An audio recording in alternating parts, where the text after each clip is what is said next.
Broadcasting from Baltimore, Maryland, home of Crab Cakes, Natty Boh, and The Wire, this is 5x3 Radio, where strength is for everyone. I am your host, Emily Sokolinski, owner of 5x3 Training, a strength and conditioning gym in Baltimore, Maryland, along with one of my brilliant coaches, Rebecca Fishburne. Each week, Rebecca and I will discuss the ins and outs of strength training, why there is a no one-size-fits-all approach, and why strength is so important in our daily lives. Thanks for spending some time with us today, and now, on with the show.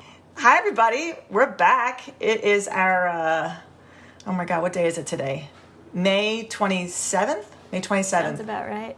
And we both have some pretty cool news. So, Rebecca, you want to share what's been happening with you and your coaching lately? Oh, yeah. I mean, just with this weird new world we live in, I guess everybody keeps using that phrase, and no facility and no real idea how that's going to play out for me. I've spent some time revising my online listings. Yes. And have at this point now coached someone in the UK, in Australia, and have an inquiry from a trainee in Germany. That's wild. Yeah, it's totally wild. Like, my kids are like, oh my God, you're international.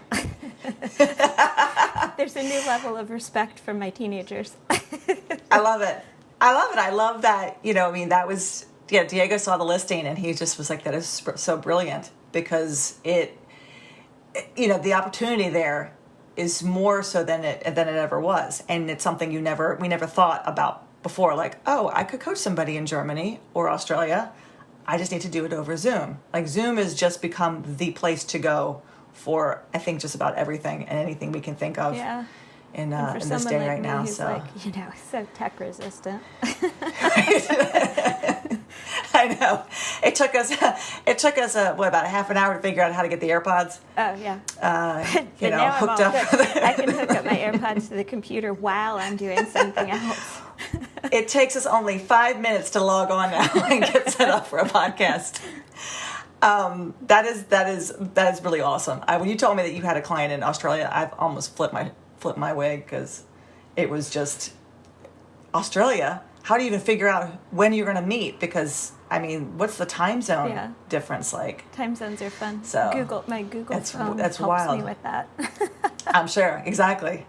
My iPhone. Yeah. So we found out yesterday that we can now hold outdoor fitness classes in the city. That's awesome. So that was announced by Hogan earlier in May. About a week, 2 weeks ago in May, that outdoor fitness instruction was permitted, except in the city it wasn't permitted, although the executive order said it was. There was a lot of back and forth, and I think enough people possibly complained about it or realized that it was not really that big of a deal because if you talk about outdoor space and you can space people apart pretty well. So now we are back into scheduling people for sessions, like hour-long sessions. That's awesome. And we'll hopefully start that next week. Yeah, and I can't tell you how many people jumped on that immediately. Out in the little parking lot. Out in our little parking lot. We're going to figure it out today. Kelly and I are going to go out there and try to figure out how to set up a squat rack and a bar so that the barbell doesn't roll down the alley and into a car because it's not quite flat. It's not quite completely flat in the outdoor space, but everyone is going to be happy just to get outside and touch something. As one of my clients, I ran into one of my members. I was in the car and he was crossing the street and I chit-chatted with him for a little bit. And he looked so sad. He just said, I just want to pick up something. Something heavy. I want to pick up something heavy. I felt so bad. I was like, I know you do. And that look of, I just want to pick up something heavy. He had no interest in doing any of the body weight exercises or workouts while being off for 2 months.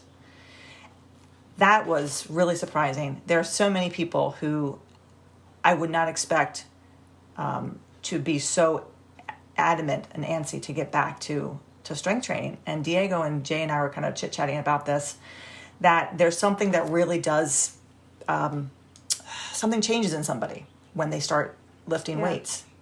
Not just like dumbbells. I think that's a really cool part of what happens when someone with no weight training background first gets started.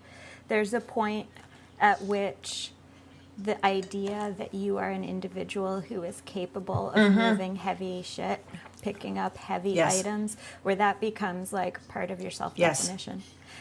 Yes. Yes. And that is this person. And it doesn't, and, we talked about, exercise just in general is mentally good for our health, right? I mean, there have been studies that shown it helps with depression. And something about lifting, squatting or deadlifting that changes you, and you miss that heaviness in your hands, and you miss that, I don't know what the word is. It's hard to describe. I mean, I know that after 10 years of doing this, I can't think of doing anything else. I mean, I'm running my classes online, kind of my boot camp classes, but that's just, if I stopped that tomorrow, I wouldn't miss it. And none of my clients would miss it, because they're like, if I don't have to see another push-up again, I'll be quite happy. But we're trying to make the most out of a crappy situation. But I think that's a good lead into what we want to talk about today, and kind of continues what we were talking about last time. Yeah, like a spin-off topic. Yeah, because we were talking about getting into barbell training and how someone gets started and why they get started. And at the end, we were quickly talking about, you and I, not on the podcast, about individuals who come to us who want to get stronger, and may play a sport. So maybe they play lacrosse, or they play soccer, or they play ultimate frisbee. Or people who like taking spinning classes, or go to Orange Theory, that they enjoy those type of classes, but they want to incorporate strength training into their weekly routine as well. And I'd even say, like, not even just play a sport, but participate in another physical activity, because you could have a person who really enjoys running. Right. That's part of their self-definition. It's part of their stress release. It's part of their daily routine or whatever. Maybe they don't compete, so they're not like playing a sport of running. They're not competing at running, but it's part of their thing. It's part of their bag. So talk a little bit about, because I think both of us, we treat each person the same way when they come to us and they have this story. Hi, I am a XYZ runner, yoga, cyclist, spinning, but I want to incorporate strength training into my program. What do you say to that person? How do you get that person, I don't want to say started, but what kind of questions do you start to talk do you ask of that person before you kind of go into what the program's going to look like for them? Well, I think you just start out with great. Let's get started, and kind of talk about their other activities as you go. When you're starting someone out, when you're teaching them the lifts, it's basically form. So the weight is light enough that they've got space in their brain to be able to think about how their body is moving through space. They're able to adjust or modify or correct that movement as per the coaching cues. And so initially, the actual training session, while it's producing a training effect, a lot of what's happening is the brain learning how to talk to the body to get the body to move in a certain way. So if someone is completely deconditioned, it's also going to be building muscle initially. For somebody who's got other activities that they're involved in, or maybe has done some weightlifting in some other fashion, and they're trying to learn a new approach, they may not be building a whole lot of muscle initially. They're just learning how to move. Sure, exactly. And so there isn't quite so much of an issue initially for some people. So, you start them out, and then as you're working with them, have conversations about optimally spacing their training sessions in relation to their other activities. Right, because I think we ask people for at least, if they can give us 3 times a week, we say 3 times a week is best, right? Because the gains are made a little faster, the skill is practiced more often, you're getting 2 pressing workouts and a bench workout a week, then you're getting 2 bench workouts and a press workout. You're squatting and deadlifting every time. But many people don't have 3 times a week. They have twice a week. And they say, I can consistently come twice a week, mainly because maybe it's their work schedule, or they have those other activities that they still like, right? So they're cycling 4 or 5 days a week, but they also want to do strength training. So it sounds like what you're saying is, and I probably do the same thing, is start them off as often as they can, so they can they say twice a week. You go, okay, here's twice a week. Now, what happens in a couple weeks where all of a sudden they're coming in sore, they're not able to complete a workout, their legs are really tired. What do you say to them? What do you say to them then? This is the conversation I have to have with people when that starts to happen. Yeah. It doesn't happen usually in week 1. It sometimes happens around week 2 or maybe week 3. So let's talk about that. I actually usually start talking about that idea or introduce the idea of the competing modes of training and how that might affect recovery. Like, I'll start talking about that before it happens, so that when it does start, if it does start to affect them, they recognize it. They know what it is. And sometimes it's even something that, like, I'm just thinking of my own experience. Like, the one time I really realized that something that I did outside of a regular training session could affect my ability to make a lift or complete what was set for the training session was a completely random activity. Like, I am not a regular kayaker, but I had gone kayaking. And it was with Girl Scouts, and the Girl Scouts that were in my kayak were not helping to paddle. So it was like me paddling several times back and forth to get kids to and from an island. And I wasn't really thinking about it when I was doing it. It was fun, it was fine. But I came in the next day and tried to bench press, and, whereas like the training session prior to that, when I had bench pressed, it had happened pretty easily. Nobody had any idea that I was about to hit a ceiling or, about to max out or anything. Right. And I just couldn't do 3 sets of 5 with, and I think maybe we were doing an extra 2.5 pounds. And Diego just looked at me and was like, what did you do yesterday? And I was like, nothing. And like, it didn't even occur to me at first. I was like, nothing. I didn't do, I did go kayaking. Actually, it was quite a lot of kayaking. Yeah. So, yeah, I mean, that sometimes will just sneak up on you, but if it's something that you know that you do regularly, you can have that conversation with your trainee ahead of time. And hopefully by that point, they've done enough training and they've seen enough progress and they're impressed enough with their body's ability to adapt and get stronger that they want to see how much more they can do.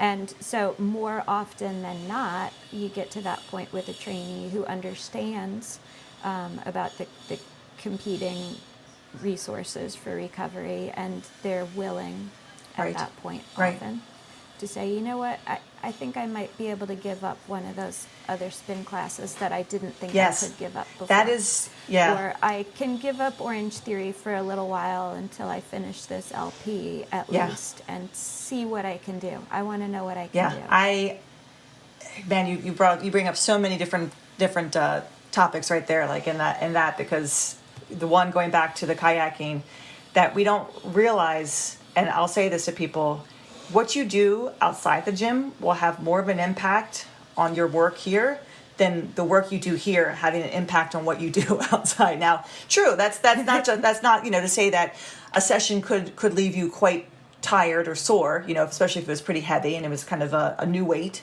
or more volume than you were experiencing. But most of the time, it's going to be those activities that we do outside the gym that either we're doing on purpose, like cycling or running, or that we don't realize, kayaking or bagging leaves all weekend, or moving somebody, picking up a lot of boxes.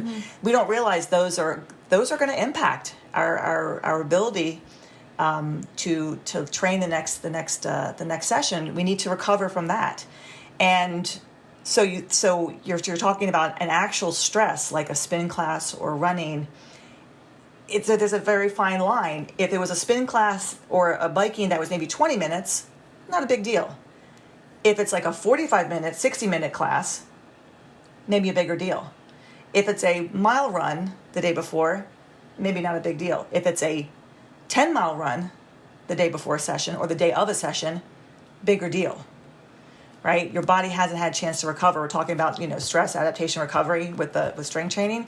Well, the same thing applies with any of your kind of conditioning or cardio or just even yard work that you're doing too. The body doesn't quite know what it's doing. It just knows it's moving in a different way. So learning how to put the stressors on the same day or balancing your stressors over the week. And that's something that really has to be kind of drilled into people's heads in the beginning. Because they'll say, oh, okay, well, I won't bike today. But then they'll bike, the next day at a certain time. And then they're still unable to recover for that workout the next time they come in. So it's really teaching people that if you're going to do a run, do a short run, in the middle of the week and make your long run on the weekend so you have a chance to recover before your next training session, right? Or run after your strength training session, not before. I've had someone who came to me once, her legs were crap. I asked her what she did. She ran 3.5 miles to the gym. She ran to the gym. I said, why'd you do that? Well, I didn't think it was going to be a big deal. It's a big deal. You feel like you're getting, people feel like they're getting an extra exercise, like they're going to get the more bang for their buck. And in fact, they lose it. So helping people understand what the stress is, that strength training is a stress, even though we don't feel gassed out or beat up or, lying in a puddle of our own sweat at the end of a workout. Our body has done something. Our CNS system has done something. So that's a stress. And then this other thing is a stress too. How do you find that balance? And I think that kind of also gets back to, we talked the other time about the difference between exercise and training. And so you might have an individual who's doing some sort of exercise, a group fitness class, going out for runs, bike riding, whatever they might be doing in an exercise approach, like something that's not measured, right? I've run before as an athlete and trained and timed and been very aware of my speed or the amount of energy I was putting into it, and could tell if I was having an off day based on the time. But I've also run just casually. And so if you have an individual who thinks that they're, pretty good shape, maybe they think of themselves as an athlete, but what they're doing is actually exercising, just kind of randomly doing things. They don't necessarily, they're not necessarily accustomed to thinking about how that random stuff can have an impact on measured exercise. And so, the other way around, like you could do your training first, your measured training, and then go out and do a run, and your fast pace might actually be a jog, but if you're just approaching it as exercise, you still completed the 2 miles or whatever the distance is. You may or may not notice that it was slower. But yeah, that's a thing I think a lot of times too, when somebody has been active but not measuring their exercise, and then all of a sudden they're faced with this idea that you're kidding me, like that yard work that I wasn't even thinking about as activity can actually impact this. And there's a little bit of a reckoning, like, oh my gosh, like yard work is affecting me. Yeah, it's a lot. Maybe not a younger trainee, but my older trainees.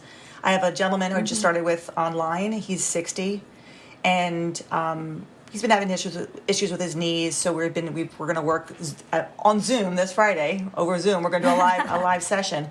And I told him to save his legs, and I mentioned maybe deadlifting on Tuesday, just something to see how his knees felt. But he opted not to because he had done some manual labor over the weekend, and his legs were tired. And he wanted them to be very, very fresh for our session Friday.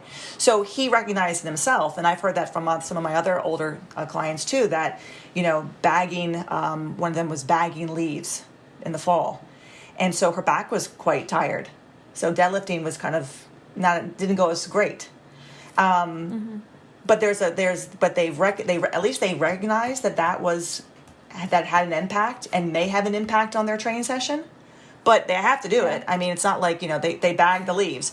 But at the same time, she's like, I can't believe I bagged all those leaves and dragged the whole bags around. And usually that's my husband's job, right? So, I mean, there's that, I did that myself, but that it was, but it did impact what I'm going to do in the gym because I don't bag leaves every day. If she bagged leaves every day, what's going to happen? She's going to, acclimate to that, right? You're going to find that bagging leaves isn't that big of a deal anymore. But when you do it every once and how long, it's a different stress. Something you mentioned about Orange Theory. So this is a perfect example. We have a client who was doing Orange Theory classes, and she didn't want to give them up, and I didn't want her to give them up. So we started with twice a week, and she. After coming twice a week consistently, she started noticing that her exercise routines at Orange Theory were getting easier. And the trainers there were trying to push more weight on her because they could see that she was getting stronger. So they were encouraging her to do more. And she also felt that she was able to do more as a result of, getting stronger with us. And I think it was about maybe 2-3 months into her training with us that she emailed me and said, I was talking to my sister and she had some like DEXA scan done or something, or body fat scan, and she had lost fat and she was, her, bone density was up, something along the lines of like, she really saw a difference. She knew that after 3 months of working with us, there was a change. And her sister said, you can do all that conditioning stuff with like a kettlebell. If you learn how to do kettlebell swings, why are you doing the Orange Theory? And just like that, she switched over she dropped her Orange Theory membership and started doing 3 times a week with us. Just like that. Yeah. Just like that. There was nothing on my end that said, you need to stop Orange Theory. I can provide you with this. It was more of, we can do conditioning with you. Absolutely. Because. Yeah. And I think like that sort of great. situation where the decision comes internally. Yes. That's a much more powerful thing. Absolutely. And it was, when I got that email, I went, yes, because you don't want to say it. You want the person to realize it for themselves. And even if she was still doing that would be fine too. I think the key is our job as coaches is to not make someone stop what they're doing, what they love to do, but get them to make those activities even better. Right? I want you to if you like to run, I want to make you faster if you want to compete in races. If you play soccer, I want to make you a better athlete on the field. If you just like taking spinning classes, I want you to find that all of a sudden you can stand up longer out of the saddle, that you can go harder. And people usually do say that the work that they do in the gym, the strength training, has had an impact on their outside activities. Definitely. So, like, as we're talking, I'm trying to sort of think about what we're saying from a very novice perspective. And I think a very novice person whose main experience with activity is through the lens of exercise, which is not measured, and who may decide to go to one group fitness class a week or one every day, or might decide on a whim their friend is going to the next one. They might do 2 or 3 classes. They sort of might come to something like strength training thinking, what's the big deal? Why is this conversation even taking place? Like, why can't I just do more? Like, the stuff I do now, I just do more. If I want to do 2 classes, if I want to run for, an extra mile, like, it's no big deal. Why is there even this conversation at all about not doing something? Because it's strange because like there's a wide range of people in terms of their affinity for exercise anyway. And you have people who, are devoted couch potatoes, and getting them to do 2 training sessions per week with nothing else going on is a huge accomplishment. Exactly. But at the other end of the spectrum, you got people maybe a little bit more like you or I used to be, where having them pare down their activity and make what they're doing meaningful and make it count and make it as productive as possible is like a new concept. So why don't you just talk a little bit about that too? Like, why is this even something that strength coaches, as opposed to a group fitness class instructor, or maybe even your average trainer would be talking about, this idea of doing less as opposed to always throwing more exercise at a person? Right. Here, do this too. Right. Why don't you take up this challenge as well? Do more. Yeah, I mean, Why is this? Yeah, I mean, what's our mantra? I mean, our mantra is that we, with the barbell training, with the program that we use with people, that less is more, right? We're trying to make your movement as efficient as possible. We want you to, I use this term, and it's cliched, but you get more bang for your buck with the work that we do. You're using the whole body. It's a whole body workout. You're going to spend less time, but the benefits are so much more. And the good thing is we can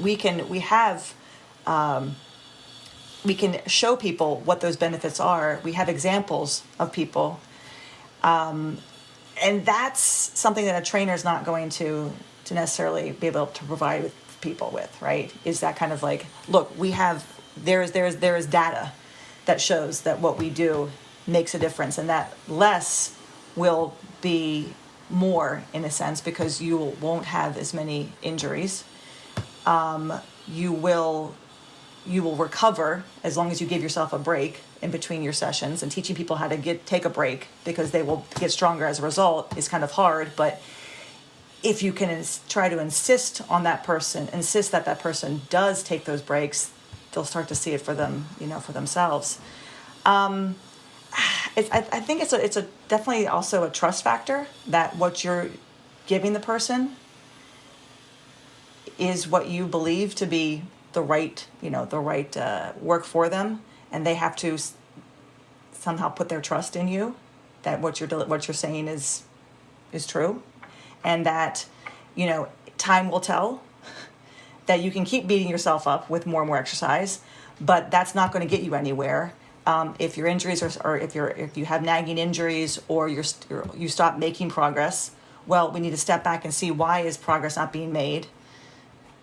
Oh, is it because you're still doing all these other activities over here that I kind of said we're going to start to impact? It doesn't happen right away, right? It doesn't happen overnight. So I think with you, like when you started with us, that was something that took a long time to get. Oh my Lord, and it was painful. Through to you, and it was painful, and it was hard. Mentally. and you physically, and verbally would fight it, because there is that feeling of, well, if I'm not doing X, Y, or Z, if I'm not going at all speeds, I'm not going to make any progress. And that's just something that I think is partly. It's part of this. It's part of someone, right? Why was I doing it too? Why were you doing it? I fought a long time about it as well. That if I'm not doing enough, I'm not going to. I don't know. For me, and I think for you, it possibly was more like, I need to lose weight. Like, I really feel like if I'm not exercising, I'm going to blow up. Because I think that was for me. Was the more I did, the smaller I would stay, right? That was in my mind. And if I do less, what's going to happen to my body? What's going to happen to me? That's I think part of some people's psyche, and then it's not of others. So the person who wants to do more possibly could be that there are a number of factors that go into, well, what does it mean to exercise? Why do I feel that more is better? Yeah, I was just going to say, this whole idea of like what you're talking about there, like I'm already doing whatever it is, 5 miles running every day. If I do less, what's going to happen? But that's like part of the popular media culture Right. around fitness Right. already anyway. This idea that like, you can eat a whole bunch, but then you've got to do penance cardio. Like you've got to run it off Yeah. or, work it off Yeah. or whatever, and not recognizing that really what you need to do is be paying attention to your food. Yeah. Think of it as, nutrition, make sure you're getting enough food and not this idea that gets perpetuated that you can binge and then work it off. That doesn't work that way. Yeah. But that idea is so prevalent that letting go of that idea and doing less can be a difficult challenge Yeah. for some people. And I think that's where I was kind of like, I mean, it's hard to kind of define it because I think it's really educating the person on that. And for you, for me, we've been there. So we can really empathize with those people who feel that way, right? I know what that person's feeling. They feel like they're not doing enough. And their psyche, it might be that if I'm not doing enough, I was told that going to the gym is going to help me lose weight. So why am I not sweating enough? Why do I feel like I haven't done nearly enough? Now, after 3 weeks, as the weight gets heavier, then all of a sudden the tune changes. Now it's getting hard. Now it's heavy. Now my heart rate is up. I'm sweating now. I'm breathing harder.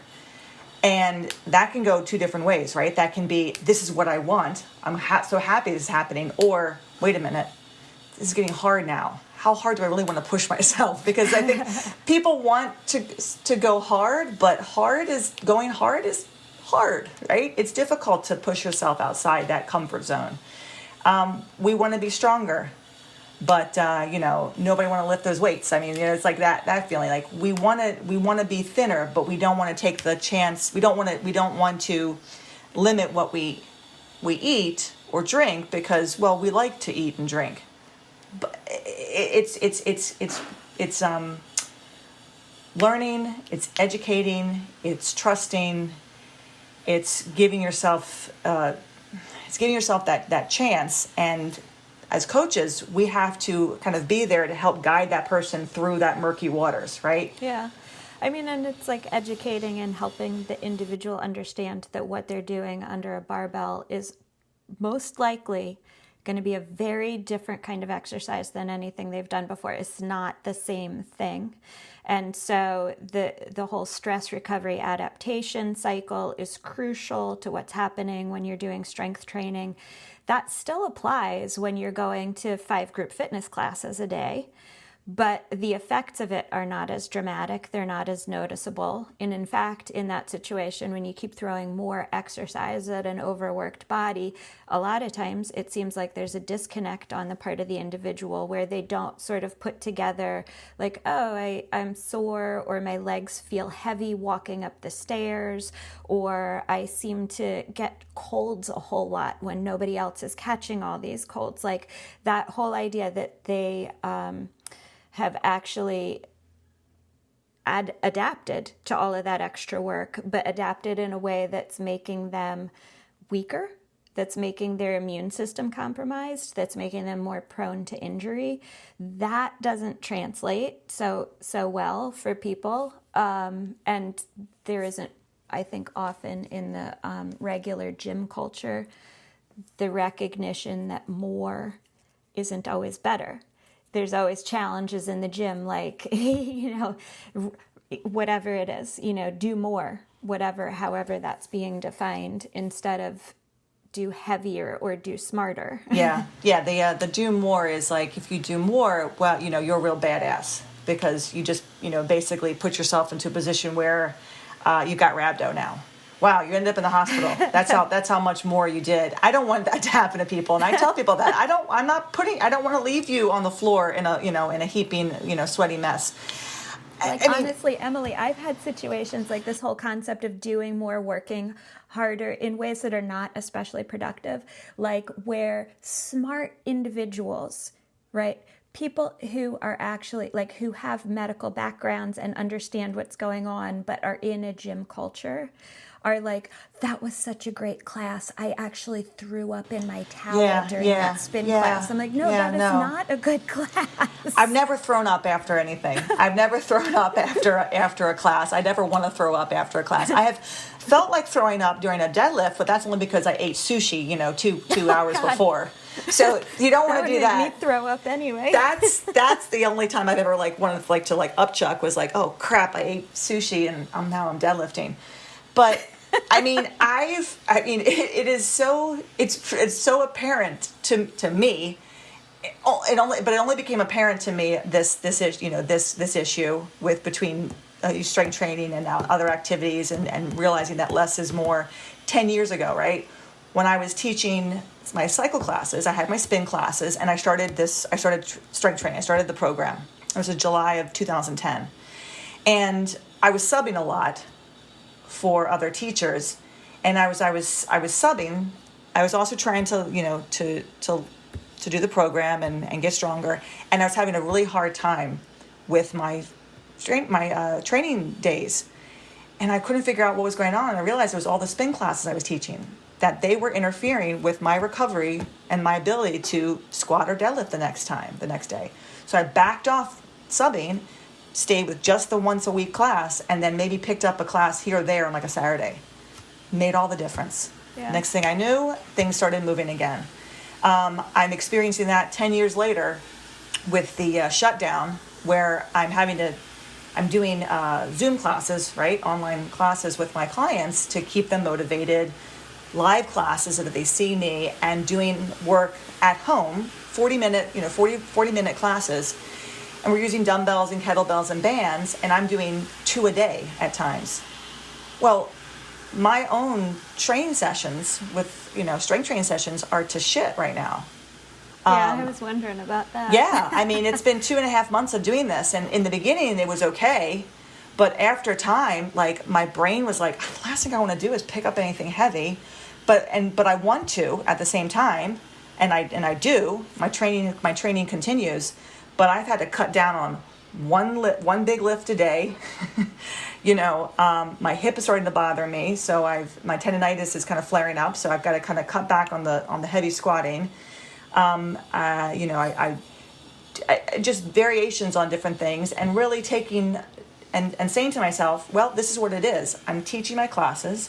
Once I stop doing that so much and I can go back to just coaching, my body will calm down. I'll be able to get back to heavy lifting. But right now, I can't do both. There's trade-offs. And guess what? Yeah. That's okay, right? I mean, it's not a big deal, but I have to recognize that. And I've slowly over the weeks have just pared back. Where yesterday I was doing, what was I doing? I leg pressed, I did the Viking press, and I did some pause deadlifts. That was about the pause deadlifts were the best thing of the training session. I didn't care. I'd already done a class at 12. I've got two today. This sort of thing too. Like when you talk about somebody who's just getting started and what is their priority, right? And their priorities change, right? And so for an individual who's got no experience with strength training, they want to keep doing their Orange Theory, they want to keep doing their spin class. Initially, that's where their priority is. That's fine. Meet you there. As they kind of evolve as a lifter, their priorities shift and change, and they want to see how much heavier they can lift. And so the Orange Theory, the spin class, the running sort of tapers off. That's fine. That's a different priority. For you right now, the priority is your members and keeping them motivated and keeping them engaged. Your own goals for lifting maybe taper off. The lifts are still there, and it's just like, yeah, there's seasons for things. There's times where it makes more sense to prioritize your lifts, and sometimes where it makes more sense to prioritize other people or your family needs or that kind of thing. And that changes over time, and that's all fine. Yeah, no one should ever feel bad that they have to, at some point in their life, prioritize, their family or their livelihood. I mean, I think we get into this idea of like, well, if I'm not training, well, you know what? See, that gets back to that more, I need to do more, Exactly. I need to do it all, that kind of Yeah. approach that Yeah. people have, and not realizing that priorities can shift and change, Yeah. and you can't do everything at the same intensity level all the time, and Yeah. giving yourself permission to change Yeah. your priorities. And I think if someone is very serious about, let's say, with Brazilian Jiu-Jitsu, with BJJ, because that's a big, that's a big sport, and quite a few of the coaches have done it or do it, and there are quite a few people who are in the strength community who do it. And then you've got the lifters, the BJJ, competitors or just do it for fun, who enjoy training, and they go to their classes, and they might do their own, strength training, but they're not necessarily worried about getting stronger. They're doing it because they know it's going to help their sport. But then those who do want to get stronger, because it will help their sport better. Like, they have the technique, but they don't have the strength, and that's what's keeping them from becoming that purple belt or that brown belt, right? They have the technique, but they need more strength. Well, prioritizing strength training for a couple months might not be a bad idea. If you're training 5 days a week in jiu-jitsu and you back down to maybe 2 to 3 times a week, and you add in 2 strength training sessions, and you really stay consistent with that, you could probably make some good progress. You will. But that's hard for people to want to back off something that they really enjoy doing in lieu of doing something else that is going to help them. And for some people, they can do it, and others, they start to do it, and then they just kind of slowly veer back to, well, I'm okay with where I am. And then they're back to not training at all and just kind of staying with their sport. It's I think it takes somebody who really wants to commit to that and can back off. You have to really say to yourself, I'm going to back off for a couple months. It doesn't mean you're going to lose anything. In fact, you're probably going to gain more than lose if you really do spend some time consistently building your strength. And then you return to that sport, a lot better, and you have an edge, a leg up now on people. We can tell people that, we can encourage them to do that. I think some will come to it and really get into it, and others will try it for a little bit, and then, for whatever happens, they don't stick with it. That's okay. I think some, they might come back to it again, in a few months or a couple of years, or they may never come back to it. But it's like with anything, right? Consistency is going to be the best outcome. The more consistent you are with anything, you're going to see things happen a lot more for you than if you just kind of do it haphazardly and think you're training when you're really just kind of messing around in the gym. Is that you? That was Diego. We'll cut that out. That was more disruptive than a spoon. I know. That was that was Diego. But yeah, I mean that's why we were talking about dancers a while back, and training for a sport. That's why I think off seasons are good for athletes. That should be the time to do this. Well, and somebody who is an athlete and has that idea already introduced to them about your sports season and your off season, I think is going to be able to understand that and make those trade-offs more easily. Like I always used to think about that just in terms of group fitness stuff. Yeah. There's no off season. People are doing the same thing at the same intensity year after year. Yeah. Like not really changing anything. And that's hard with some of the sports that are year round. Like jiu-jitsu. Yeah. I was saying, I'm just a white belt. Well, I'm not even. It's been a year. Like soccer, right? Yeah, right. I mean, it's just like that. Everything now is year round. It's year round. You gotta pick your sport by the time you're 9. Yeah, it's year round. So there really is no season for you. You have to just decide, I'm going to back off for the next 3 months. Yeah. And prioritize this. That will help me. I mean, it becomes, in the end, it always becomes just a balancing act. You have to really find that balance between whatever you enjoy doing, whatever that activity is, and then strength training. If your goal is I'd like to be stronger, well, that has to be the priority. But that doesn't mean that the other activities have to go by the wayside. We just have to figure out how to incorporate them into your week. And then, as you were saying, sometimes they slowly just on their own pare down because they realize the value of what they're doing in the gym, the value of strength training and what it's doing for them and how much they enjoy it too. There's just this kind of enjoyment of like, this feels really good in my body and for my body. I have, I've definitely had this conversation with a number of my clients over the years. And again, I empathize. I've done it. I've been there, wanting to do it all. So if we're trying to like circle back around, we kind of talked about a little bit about how somebody who's just getting started, how, we as coaches meet them where they are with whatever their current activity level is, whether that's somebody who has zero activity in their life and 2 strength training sessions per week is going to be it for them, or somebody at the other end of the spectrum who's doing everything every day and they kind of go through a learning process of discovering that less is more and that their body needs time to recover and adapt. And that for someone like that, that's one of the biggest and most important lessons that strength training can teach them.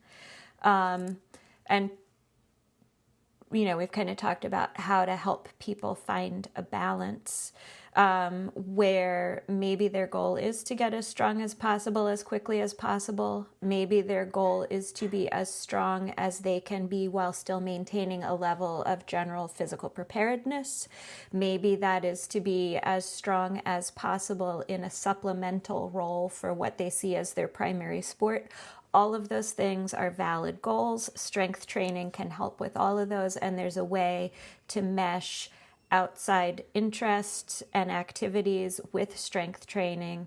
It's not a one or the other kind of situation as is often presented. I actually did have one client once, a woman that I was training who was still doing other activities. Her husband is the one that sort of steered her in my direction to get started with training. He knew she was still doing those activities. He had this mindset, because he had done some strength training before and had this mindset that you have to make sure you're not interfering in any way with the recovery process for the strength training, because for him that was the primary goal.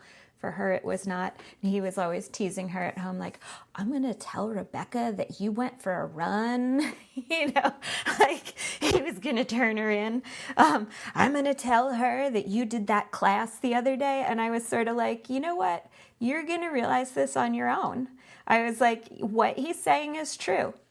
The activities that you participate in outside of your strength training sessions will have an impact on what you're able to do in here.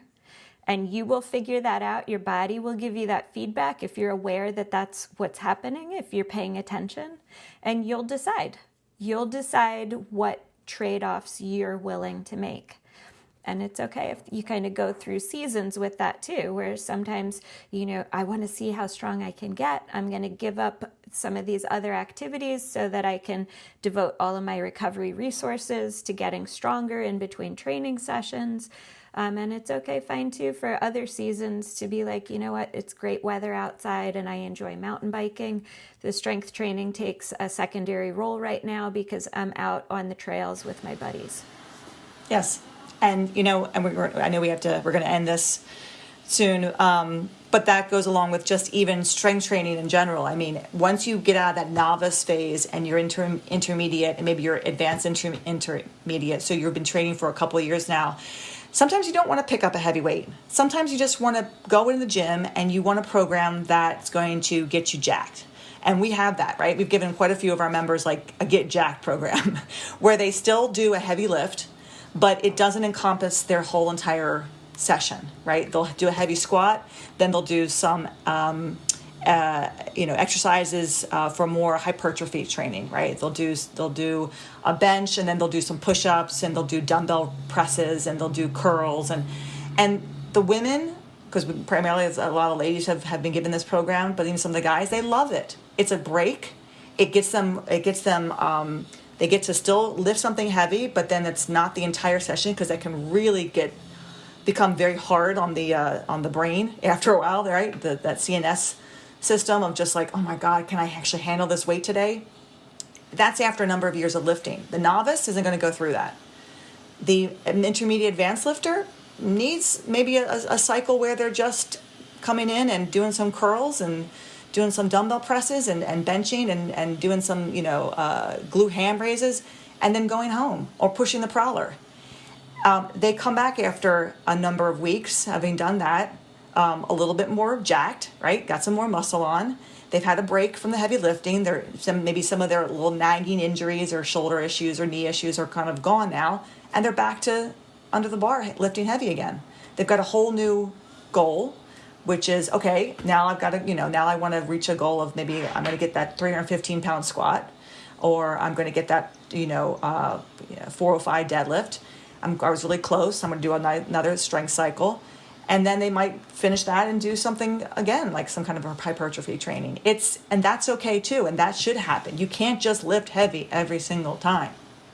I think it goes against, your body just isn't going to do that. Everyone goes through different cycles.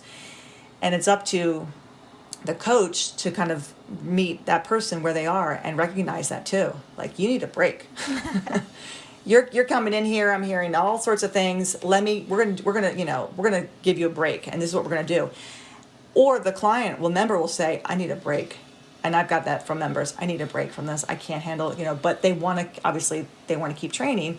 My job, create a program where they're going to maintain that strength that they built, but at the same time ease back on that. Their goal isn't right now to lift as heavy as possible. Their goal is to just maintain and build maybe some good muscle and take a break from all that and kind of calm down the body.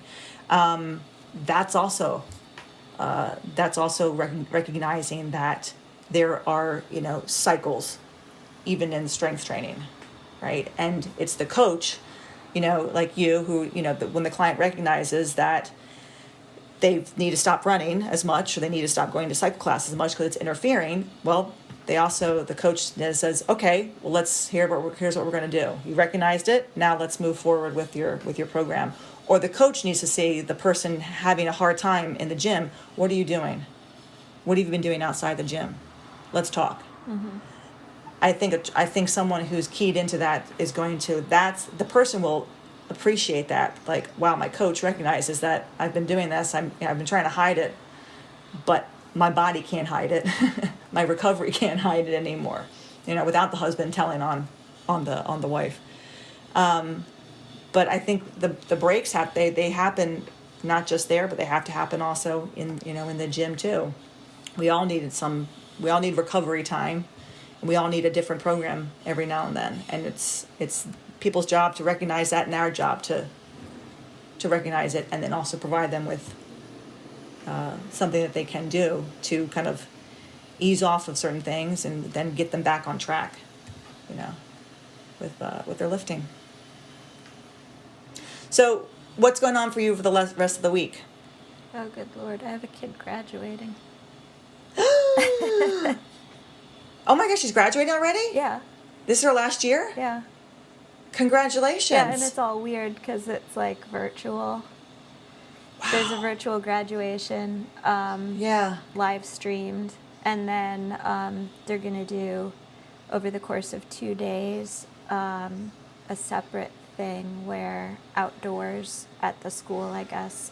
I'm not super clear on the exact details, but they're assigned a time, and they show up and they walk across, I don't know, I guess some sort of stage outdoors. So it's like all in an outdoor setting, get their diploma, flip their tassel, get their photograph taken, not like a big group thing, but, smaller. Wow. What weird times. Yeah, it's super weird because, like, to keep the numbers at the set level, the directions indicate that the graduate can show up with 4 members of their immediate household. Yeah. 4. So who gets to go? Yeah, we have to pick which kid doesn't get to come along. She'll be sitting in the car waving. Congratulations, Anna. Yeah. Yeah. Oh man. So, I know. yeah. This is yeah. Well, how surreal. I was looking at pictures online of a photographer taking prom pictures of the students at School for the Arts outside the building. He's sitting in the middle of the street taking pictures, and they're all dressed in their prom outfits. Yeah. Lots of new ways of doing things these Weird days. times. What about you? Well, planning to figure out my outdoor classes. That's what we're going to do today, and on the level surface, and then the rest of the week it just kind of. I've got all my hand sanitizer, my spray bottles, my wipes. So I'm going to be organizing all my baskets. For some alley training. having those ready for alley training. Yeah, I'm going to have all that, and I'll be moving plates out closer to the door so we can move plates and racks out easily. And just kind of now that I've got an idea, We need to get now that I can have classes, I get to actually work. I get to actually do something with all the products that I've bought. Yeah, And, you need to get I'm some excited. kind of like a furniture moving dolly. Just roll your Yeah. plates out. I know. I was actually thinking about that. I was thinking about possibly borrowing my father's dolly because we have to carry all the plates out. Work Which smarter, I'll just make not people do it. harder. Yeah, I'll just make my clients do it. Like they come, you got to have your gloves here's on your and the GPP mask. at the end. Carry your plates out, carry your plates in. I don't think there's anything wrong with that. All right. Well, that was good. Good talk today. Yeah. Very good. Thanks for listening to 5x3 Radio with Emily and Rebecca. If you like our show and want to know more about 5x3 training, please visit us at www.5, that's F-I-V-E, the letter X, the number 3.com. You can also find us on Facebook and Instagram. To learn more about Rebecca, please visit her website, cornerstonestrengthmaryland.com. Thanks for listening and have a great week.